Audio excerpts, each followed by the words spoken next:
G'day guys, Jeff here, and this is an interesting game. I'm actually bringing you the callouts that the team I play with regularly starts using.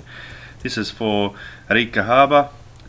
What these callouts are is how to identify where you may have got shot from, where you've spotted people without actually being able to spot in-game, so you've just seen them and you want to tell your teammates where they are.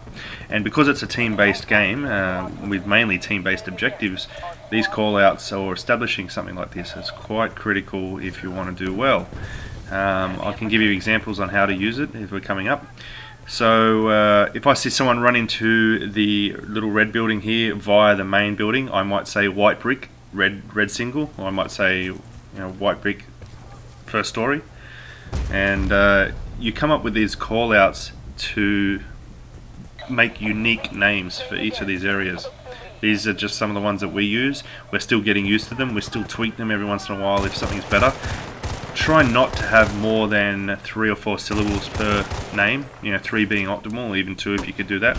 But because many of the buildings are exactly the same, you could also think about breaking it down into quadrants, like quadrant 1 to 6, and that could represent different parts of the map. So you could say double brick quadrant 1, and someone might know what that would be. I'm also going to bring something else. I'm also going to talk about how else you can help your mates by calling out when you get killed a little later on. Just want to get something administrative out of the way. If you're on my friends list on PSN, that's cool. I like playing with subscribers. I play with them every day, but there's no reason to spam messages to me about something. Also, if you're going to type a message to me, I know it's a pain in the ass for some people, but I don't want you to shorthand it, because sometimes it's very difficult for me to understand when you start shorthanding it. Now, I understand shorthand, leet speak or whatever you want to call it, but sometimes with poor grammar and leet speak spelling, it's sometimes I'm just blown away with not understanding what's being said. The other thing to get out of the way as well is that it's best to just join session. If you get into my squad in Battlefield, that's great. If you get into the game Modern Warfare 2, that's awesome, no problem. But there's no reason to send me 30 invites in the space of 3 minutes, because there's quite a number of you that do it regularly, and I don't mind getting the invite every once in a while, but if I'm playing, I'm probably playing with 8 or 9 other subscribers. So you sending an invite is no good, because I'm not going to leave 8 subscribers to play with 1. It's better if you just join the session.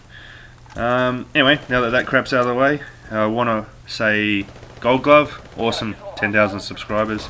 That's friggin' amazing.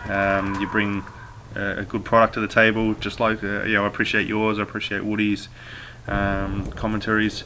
It's great, and at some point Gold Glove and I have been talking about a number of things, but even though I'm not an Xbox native anymore, I think we're going to jump on Xbox and going to have a Gold Glove subscribers versus a Saspin subscriber match.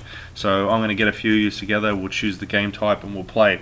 Now, the alternate challenge is that I want Gold Glove to bring his crew to the PS3 as well, and get Gold Glove on the PS3 so that we can make it an even match. But my money at the moment is on Gold Glove's crew, even though I have a good bunch of subscribers, but who knows. So at some point in the near future we'll tee that up, and that should be a lot of fun. So a quick tip for something we like doing in squad deathmatch as well is planting C4 on the tank. Hypermole does it all the time, and by planting C4 on the tank, as soon as 1 or 2 enemy combatants get in there, we yell out tank, Hypermole detonates, and he usually gets the multi-kill, and I think that's going to come up shortly. The main group of guys that I've been playing with, Monado88, Azona, Hypermole, in squad deathmatch, I think we're around about 33 and 3 or 33 and 4 now, and that's pretty awesome. We're going to continue doing that to fix up our win-loss and kill-death ratio from when we first started playing Battlefield, and not having all of the specializations, obviously. So that would be good fun. And there goes the C4 tank, which is just awesome. So the AN-94 I really enjoy. It's a great burst weapon. If I'm going to be defending MCOM stations up close, I actually prefer moving with like the M4 or even the XM8 again. The AN-94 is actually quite a powerful weapon. I've got the stats on it. You might be able to find them on a site like Den Kirsten or something like that, but the stats are quite favourable for the AN-94, so you might want to give that a go as a burst weapon.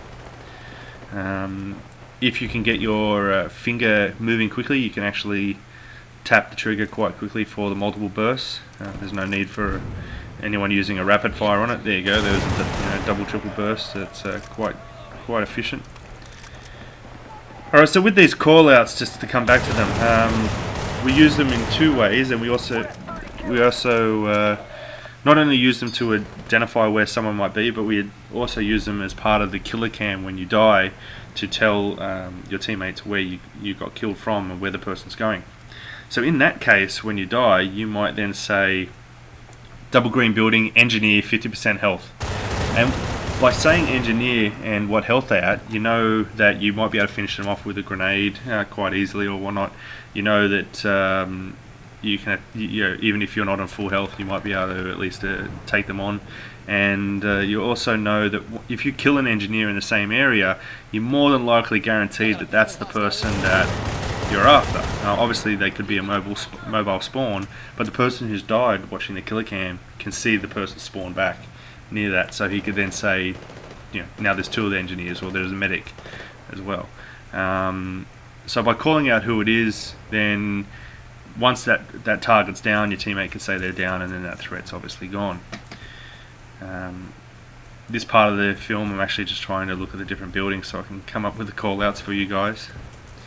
And that was lucky that I saw him shot back before he can finish. So there's 4 spawn areas in squad deathmatch, so it's important to understand where they are, because if you obliterate a team of 4 quite quickly, then you know that they're going to appear at one of the 4 spawn locations. Generally they do appear away from the action, but if your team spread out is quite strong and is able to overlook the spawn, which is one that I'm doing right here, you should be able to take out a few of them as they can't get that guy.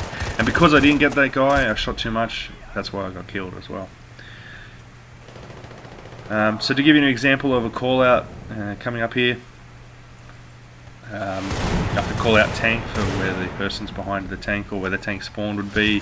In Conquest you could call out the flags, which is quite obvious, the UAV station. You can come up with some arbitrary north, south, east, west if you want.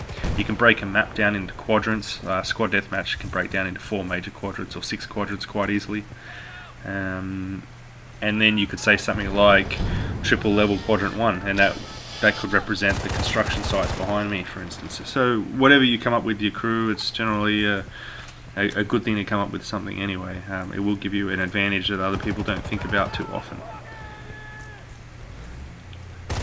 So after taking a person out, I actually yell out to my teammate where I shot them and where I'm moving to. I also tell them where I've spawned at, what building I'm in. So I could say Red Brick North, or I could say Red Brick Courtyard. And then my team know where I am without looking at the minimap. The minimap's not completely clear in Battlefield anyway, but that's fine. So as I take someone out there, if I can't spot them, that's unlucky. That's where the burst weapon doesn't shine at all. Anyway, guys, the game is coming to an end. I wanted to explain about callouts, so I hope that gave you some ideas that you can use in your own games. Even though I was trying to cover the whole map to give you the callouts, I ended up doing quite well at 20 and 5. Anyway, guys, till next time, see ya.